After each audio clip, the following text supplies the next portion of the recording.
Le Journal de la Ville, le premier magazine de l'information provinciale.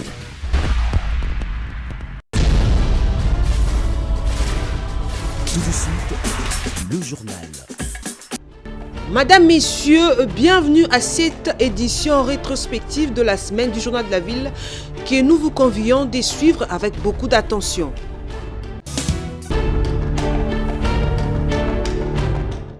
Des violations massives des droits humains dans les zones occupées par les rebelles du M23 AFC, 73 assassinats et exécutions sommaires, 112 cas de torture corporelle, rapporte le porte-parole du gouvernement Patrick Muyaya-Katembwe à l'issue du Conseil de ministres présidé par le chef de l'État Félix-Antoine Tshisekedi ce vendredi 28 mars 2025 à la Cité de l'Union africaine. Sur le plan sécuritaire, le vice-premier ministre a fait état de 73 cas d'assassinats et d'exécutions sommaires, plus de 112 cas de torture corporelle dans les zones sous occupation étrangère. À cela s'ajoutent des cas de disparitions, des recrutements forcés des jeunes, parmi eux les enfants, des viols ainsi que la mise en place d'une administration parallèle. Le vice-premier ministre, ministre de l'Intérieur, a terminé son rapport en présentant au Conseil les détails aussi bien sur la question de la criminalité urbaine, celle des catastrophes et sinistres ainsi que celles liées à nos frontières. Il a été complété sur ces chapitres par le vice-premier ministre, ministre de la Défense nationale, qui a indiqué entre autres, contrairement à la communication du 22 mars 2005 annonçant les cessez-le-feu unilatéral et son redéploiement hors du territoire de Walikale, les RDF M23 ont continué à renforcer les positions de leurs troupes en hommes et en matériel et à attaquer les positions des forces armées comme c'était le cas non seulement à Walikale mais aussi à Mulamba et Bulungu dans les territoires de Walungu en Sud Kivu. Face à cette situation, la détermination de forces armées de la République démocratique du Congo reste sans faille pour assurer la défense de la patrie.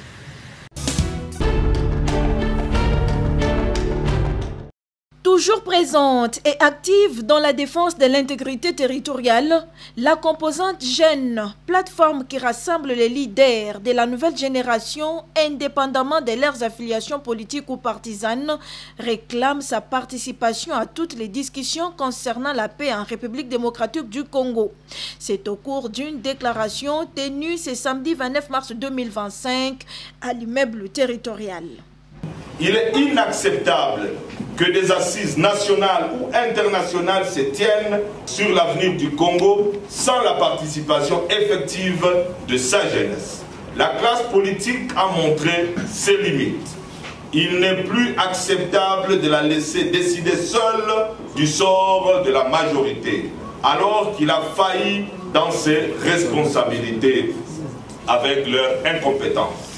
Et concernant les consultations conduites par les conseillers spéciaux du chef de l'État en matière de sécurité pour la formation d'un gouvernement d'union nationale, la composante jeune.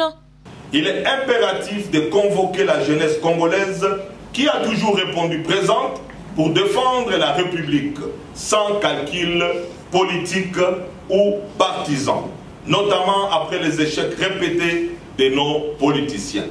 Cette exigence s'applique également à toutes les autres initiatives en cours, telles que le pacte social des églises catholiques et protestantes, le pourparler de Nairobi, de Luanda et toute autre démarche similaire.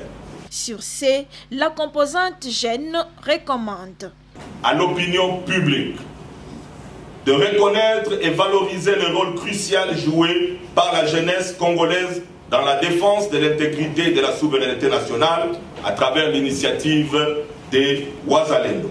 À la jeunesse congolaise, prendre conscience de sa mission en cette période critique, assumer pleinement ses responsabilités pour sauver la patrie en danger, s'unir et éviter les divisions inutiles aux chefs de l'État et aux institutions de la République.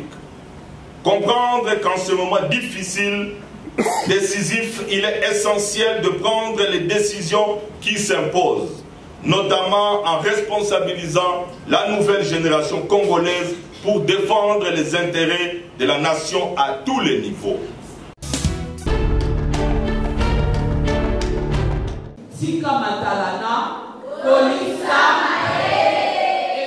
Allons-y les filles, cette organisation non gouvernementale dirigée par Madame Promise Ntsuka, qui milite contre les antivaleurs, était en conférence débat ce samedi 29 mars 2025 sous les thèmes Tika Matalana Kolisa Mayele. Les lycées techniques Bolingani, dont la commune de Kitambo, étaient les sites choisis pour cette journée. Question de sensibiliser et conscientiser les jeunes filles élèves du lycée Bolingani sur la connaissance de sa vraie valeur. La présidente des Allons-y les filles, Promise Ntsuka, les a appelées à étudier, se cultiver, entreprendre pour enfin être indépendantes et devenir utiles dans la société. Au cours de cet échange fructueux avec les lycéennes qu'elle espère demain devenir des entrepreneurs, les intervenantes dont Wanita Salibi et Dorcas Akab ont tour à tour tracé leur historique, comment elles sont passées de l'université à l'entrepreneuriat jusqu'à en tenir tête, ce avant la projection de quelques images de réalisation sur le terrain. Puis s'en est suivi de la série des jeux de questions-réponses pour mieux éclairer la lanterne de choses. Au sortir, la présidente de l'ONG Allons-y les filles, Promise Ntsuka, est revenue sur le maître mot qui a animé cette activité. Pour qu'une femme soit autonome ou qu'elle reconnaisse ses droits, elle doit apprendre, elle doit être éduquée. Alors nous, en tant qu'ONG, nous luttons contre les antivaleurs. C'est parmi nos objectifs. Et ces derniers temps, nous remarquons qu'il y a une très grande dépravation de mœurs et il y a les phénomènes Matalana qui prend vraiment de l'ampleur. Et nous avons lancé une campagne Tika Matalana Kolisa Mayele. Nous voulons juste encourager la jeune fille à se fixer des objectifs dans la vie, l'encourager à persévérer dans ses études, à comprendre que les réseaux sociaux, c'est comme un couteau à double tranchant. Ça a des conséquences très néfastes lorsqu'on n'en fait pas un bon usage. La jeune fille, c'est le noyau de la société, c'est une femme en devenir.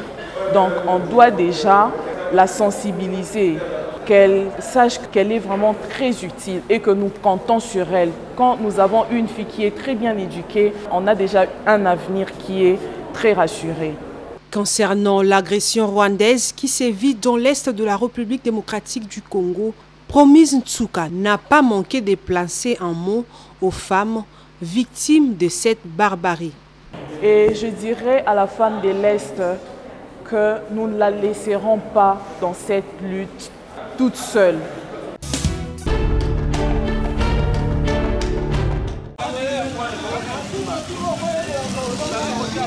Délabrement de la route CPA, quartier CPA Mouchi, commune de Mongafula, les habitants alertent les autorités pour sa réhabilitation avant que les pires n'arrivent. Ils ont, à travers l'initiative Tosunga CPA Mouchi, coordonnée par les leaders d'opinion et notables de ces quartiers, les candidats députés Jean-René Souedi déposaient leur mémo au bureau du quartier ce samedi 29 mars 2025. La population lance des voix. Tosunga, CPA Mouchi. Nous avons présent Souedi, donc l'homme de un sac de ciment à Kata CPA. Donc Tosungi Nabino soutient Nabino, chef de l'État, dans la initiative Yaboé Nakata Avenue CPA. Nous sommes au pot, nous sommes le chef de l'État et ça l'a toujours poussé Mopé tout droit. Et sur le chemin, le coordonnateur de l'initiative n'a pas manqué de sensibiliser et conscientiser la population sur cette initiative qui vise aussi à assainir et rendre propre l'environnement.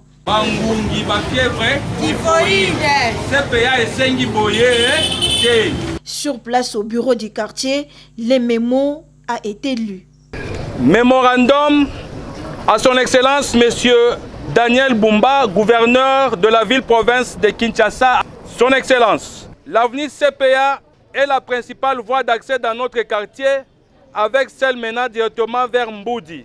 La population de notre quartier avait à 2 reprises accueilli très chaleureusement Son Excellence, Monsieur le Président de la République, lors de la pose de la première pierre de l'inauguration de la station ce qui témoigne à suffisance la complicité de notre chef de l'État avec cette population dynamique de quartier CPA Mouchi. C'est pourquoi, vu l'état de délabrement très déplorable de notre avenue CPA, qui devient l'objet d'insécurité, des pannes de bus scolaires et des pannes de véhicules, des travailleurs qui du reste sont obligés de se réveiller chaque jour à 4 heures du matin pour se rendre à leur lieu du travail.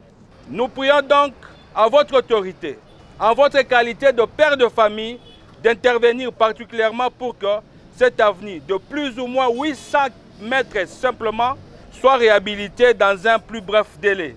La population de CPA Mouchi reste dans l'attente de la réhabilitation de leurs routes afin de leur permettre d'évacuer librement.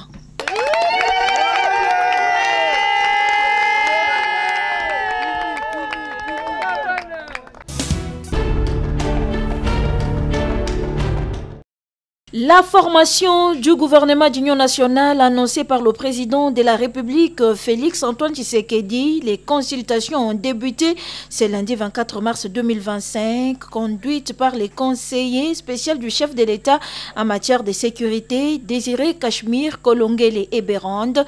Pour cette première journée, le président du Sénat, Jean-Michel Samaloukonde, était reçu en premier. Nous, d'abord, en tant que membres de l'Union sacrée, le premier mot, c'est de réitérer cette loyauté à son Excellence, Monsieur le Président de la République, et d'adhérer à cette idée d'unité et de cohésion nationale. Et à partir de ce moment où on ouvre cette possibilité d'avoir une main tendue pour avoir des échanges élargis avec toutes les forces politiques, tant de la majorité que de l'opposition, ainsi que de la société civile, le but ici, c'est finalement d'arriver à une gouvernance inclusive. Et donc, nous sommes venus d'abord réaffirmer ce principe d'unité de cohésion nationale, mais au-delà de ça, de participer à cette idée lancée par son Excellence, Monsieur le Président de la République. Mais bien sûr, nous avons dit que cela doit se faire dans le cadre d'abord du respect de notre loi mère, de notre Constitution, et du respect aussi de l'ordre institutionnel déjà établi ici dans notre pays. La première ministre Judith Suminwa, Vital Kamerhe, président de l'Assemblée nationale, l'honorable Augustin Kabouya, secrétaire général et président ad intérim de l'UDPS Tshisekedi, reçus également dans ces mêmes cadres et ont tous salué et donné leur point de vue à ces consultations qui visent à dégager un large consensus autour de la composition du prochain gouvernement et impliquent la majorité parlementaire réunie au sein de l'Union sacrée de la nation, les regroupements et partis politiques de la majorité, les partis et regroupements politiques de l'opposition, tant parlementaires qu'extra-parlementaires, la société civile dans toute sa diversité et les personnalités.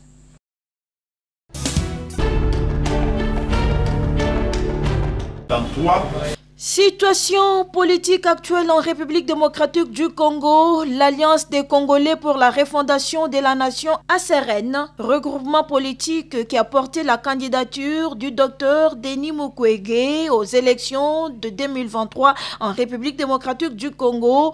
Dans un point de presse tenu ce mardi 25 mars 2025 à Kinshasa, appelle les responsables politiques congolais à mettre fin à leur guerre politicienne et coaliser leurs forces dans l'intérêt général et les saluts de la patrie, comme l'a toujours dit le prix Nobel de la paix, le professeur Dr Denis Mukwege, dans son plan d'épée.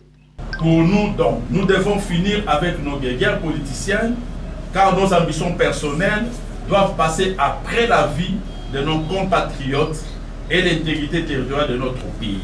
C'est ce que fait, sans désemparer, le prix Nobel Denis Mukwege, qui, restant sur la même lancée, a émis l'idée de l'organisation d'une conférence internationale pour la paix en RDC qui mette tous les protagonistes ensemble, les acteurs apparents et non apparents, pour éviter de voir apparaître d'autres raisons de déstabilisation.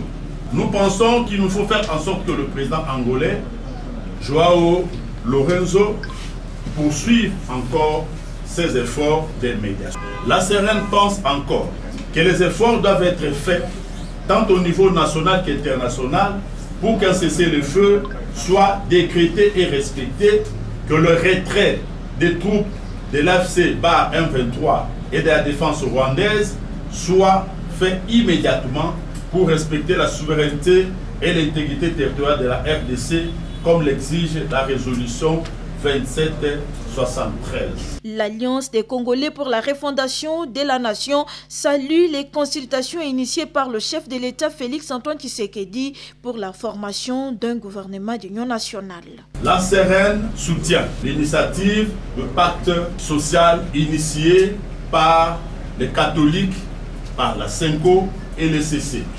La CRN soutient aussi l'appel, le dernier appel du chef de l'État, bien que partisan dans ce sens, qu'il a orienté son appel dans l'élargissement du gouvernement.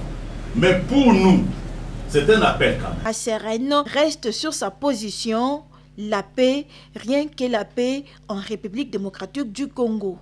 Nous restons constants à notre ligne.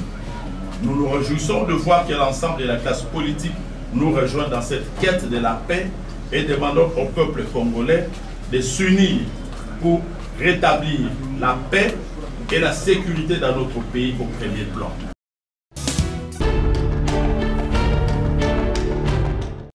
Réunion élargie du comité des conjonctures économiques à Kinshasa, présidée ce mercredi 26 mars 2025 par la première ministre Judith Suminwa Tuluka, visant à renforcer les dialogues entre le gouvernement et les secteurs privés pour améliorer le climat des affaires.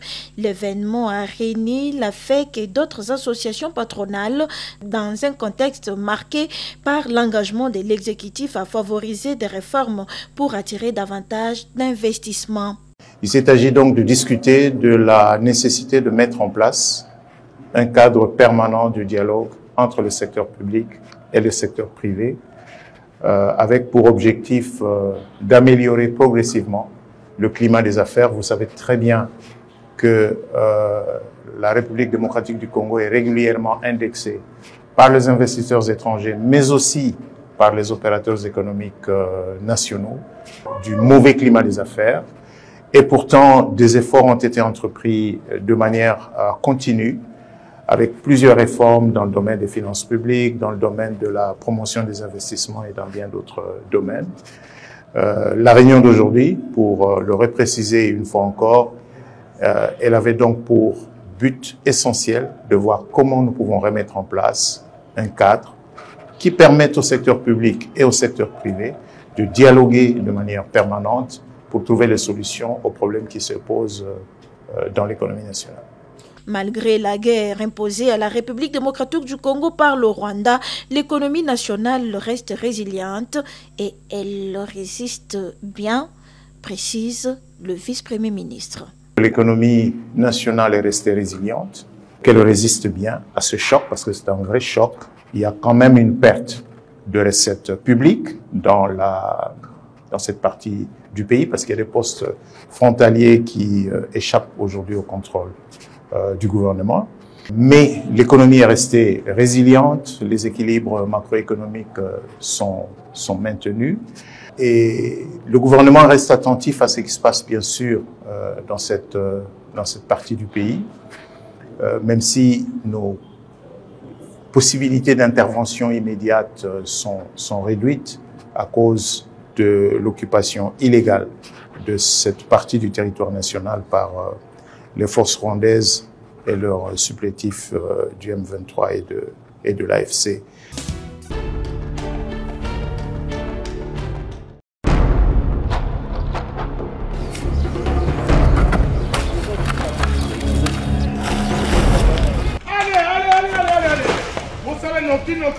Dans 3 mois, il faut Kata, stop! Papa, uzanani benanya tindio. Naza chargé ya audit na enquête na RMP. Parti politique yiko sali na makamuna ngai ya privé.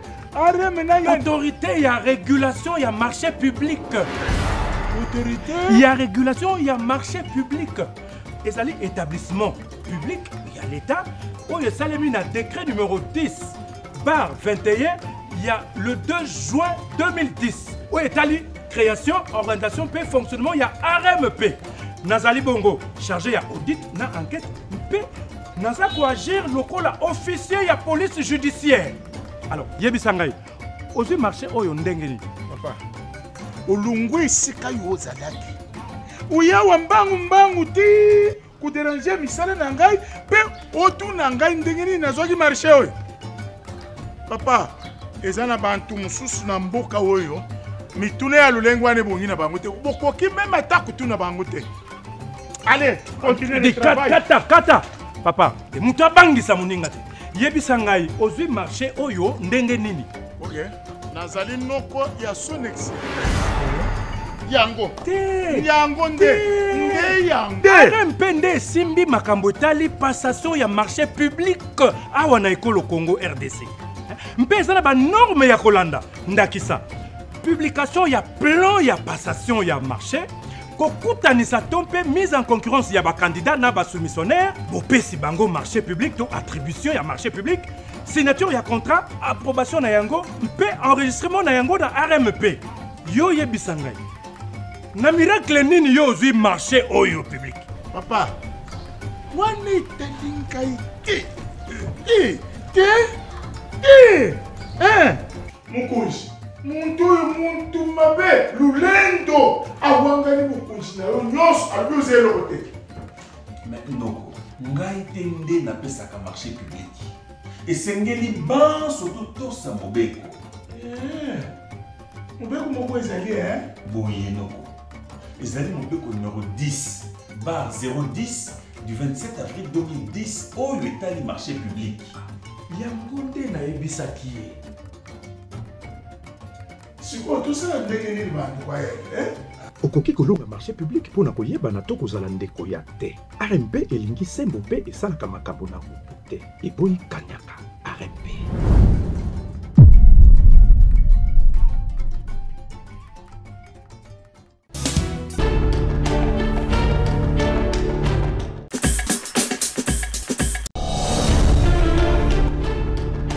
C'est par ici que s'achève cette édition rétrospective de la semaine. À toutes et à tous, merci de nous avoir suivis.